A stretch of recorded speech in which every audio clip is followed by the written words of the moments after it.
The Newsday continues here on One News Now. I'm Angela Lagunzad. A geopolitics expert warns that China may opt for a hybrid warfare against Taiwan. Strat-based ADR Institute non-resident fellow Richard Heydarian told the chiefs that it is unlikely that China will go to war against Taiwan in the next 5 years. But if China does decide to pull the trigger, Heydarian says that it may not be a conventional warfare between the two countries. Heydarian also pointed out that U.S. troops positioning in northern Philippines near Taiwan will make war costlier for China. It could be a full-scale cyber attack against Taiwan and potentially also against Philippines. There could be a partial or full embargo, making it very hard for Taiwan to trade with the rest of the world.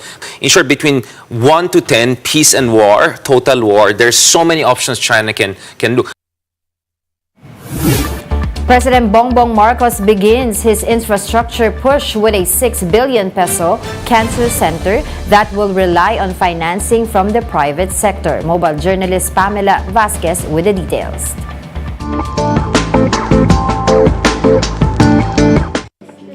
Seven projects have been approved by the National Economic and Development Authority Board. These are said to be the big-ticket infrastructure projects of the Marcos administration. Based on initial estimates, the indicative total cost for these approvals would be at 154.7 billion pesos. The first project approved by the NEDA board is the construction of a cancer center at the University of the Philippines Philippine General Hospital. This will be the first public-private partnership project under the leadership of President Bongbong Marcos.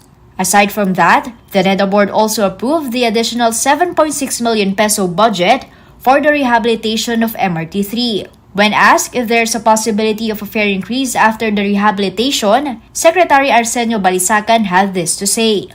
The public consideration, the public interest consideration is always high in the agenda of the government. So, hindi mangyayari yan. The NEDA board likewise granted for the use of the 2.1 billion peso loan from the Japan International Cooperation Agency or JICA. This is for the proper air traffic management in the country following the recent technical glitch in our airports. The construction of a new Dumaguete Airport under the DOTR has also been given the green light. The same goes for the Mindanao Inclusive Agriculture Development Project of the DA and the Integrated Flood Resilience and Adaptation Project of the DPWH. Lastly, the NEDA board confirmed the ICC approval of DOTR's request for changes in scope, increase in cost, and extension of the implementation period for the Metro Davao Public Transport Modernization Project. Mobile journalist Pamela Vasquez, We Are One News. We'll be back with more stories after the break. Keep it here on One News.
You're still watching One News Now. I'm Angela Lagunzad. A billionaire's son is taking on the challenge of competing against the WWE, which is widely regarded as the most popular and dominant wrestling brand for decades. Let's find out more in this Bloomberg report.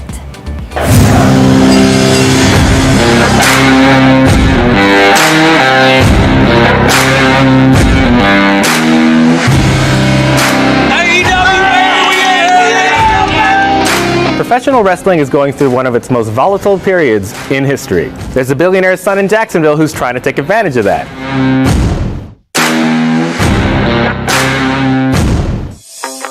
Pro wrestling is often mocked as lowbrow entertainment, but it's a sports business with billions in dollars in broadcast rights at stake.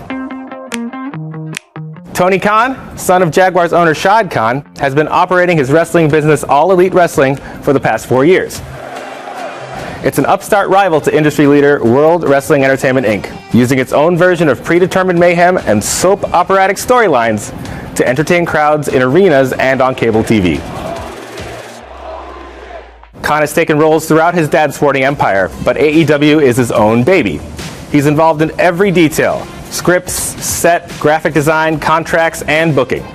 Oh, we're back on time. All right, we're good on time. You can do about 3:45 on the back, almost your full 4.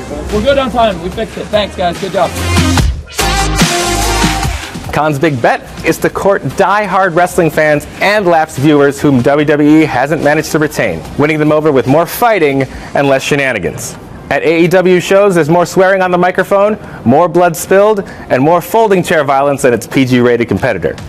Khan has expansion on his mind for AEW. He's adding more shows, a video game, and a source says he wants to start a streaming network as well. Media rights deals are soon to expire for both, setting up a bidding war for wrestling content. Warner Brothers Discovery, Fox, and Comcast have all wanted a piece in the past, but now Amazon and Netflix might be interested too. It's historically difficult to get new adult fans into pro wrestling, as haters deride it as fake fighting or just don't understand why anyone would watch a sport with prearranged victors. But even for those willing to take the leap, the barrier to entry is quite high. You have to learn the basics on how it all works, or just fully suspend your disbelief and pretend it's all real. Thank you very much, Lexi team. Unbelievable. Unbelievable. Thank you.